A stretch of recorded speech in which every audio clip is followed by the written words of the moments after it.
Di batch 3 ini kita mengirimkan 400 eksemplar. Di batch 1 160, di batch 2 160 eksemplar. Jadi total sampai batch 3 ini 720 eksemplar. 720 eksemplar itu jika dibandingkan dengan angka jumlah pesantren di Indonesia yang berjumlah sampai tahun 2025 ini sekitar 42.000. Jadi kalau kita ambil 5% dari 40.000, kita hitung kasar begitu, maka 5% dari total jumlah pesantren di Indonesia itu adalah 2.000 eksemplar.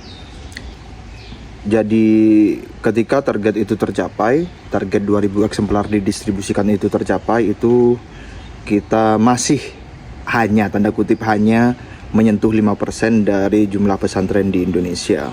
Dan yang saat ini tercapai itu yang terrealisasi ya 720. Artinya ya sekitar 2% lah, kurang lebih 2% saja dari jumlah pesantren di Indonesia.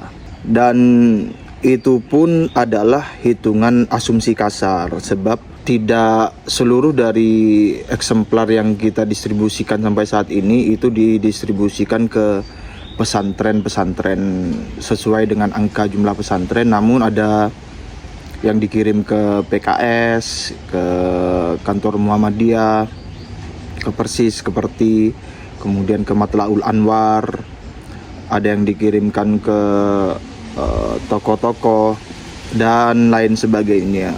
Jadi secara faktual mungkin masih kurang dari 2,5% untuk per tanggal atau per batch 3 ini.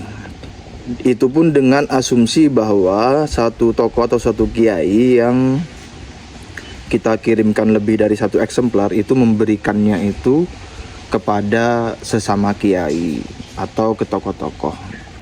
Dan mungkin ada sebagian dari teman-teman yang bertanya-tanya mengapa di batch 3 ini nama dan alamat penerimanya itu tidak dipublikasikan. Yang pertama adalah karena memang di kolom komentar itu ada yang memberikan aspirasi untuk tidak mempublikasikan itu. Dan itu tidak menjadi pertimbangan utama kami. Kami hanya menginformasikan bahwa ada memang aspirasi semacam itu. Pertimbangan yang kedua adalah bahwa tidak dicantumkannya atau tidak dipublikasikannya nama dan alamat penerima itu di batch 3 ini sebagai upaya kita menjaga keberadaan kitab itu dari jamahan klan Habib Alwi dan budak-budaknya. Dengan tidak menginformasikan itu ke publik, maka itu jauh lebih menyusahkan bagi kalangan Habib Alwi dan budak-budaknya itu untuk menyisiri kitab-kitab yang telah beredar, yang telah didistribusikan.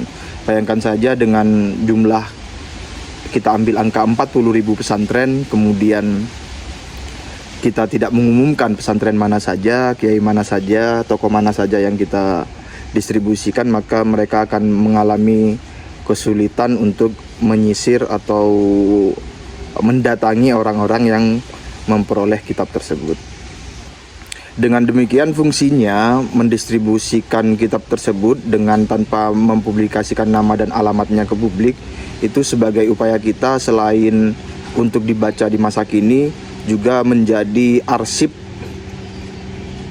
yang berguna bagi masa depan nanti. Kurang lebihnya penjelasannya seperti itu. Untuk di batch berikutnya, di batch 4, saya masih belum mendapat kepastian apakah nanti yang akan didistribusikan itu 200 eksemplar, 250 eksemplar, atau tetap di 400 eksemplar.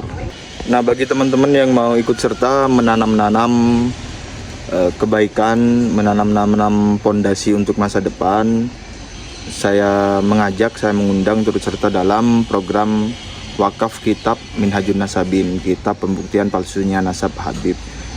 Berdoa itu bagus sekali, dan setelah berdoa itu kita melakukan aksi nyata meskipun sekecil apapun. Umpamanya petani, maka berdoa sebelum bertani itu bagus, berdoa sepanjang menanam padi, menanam bibit padi itu juga sangat bagus.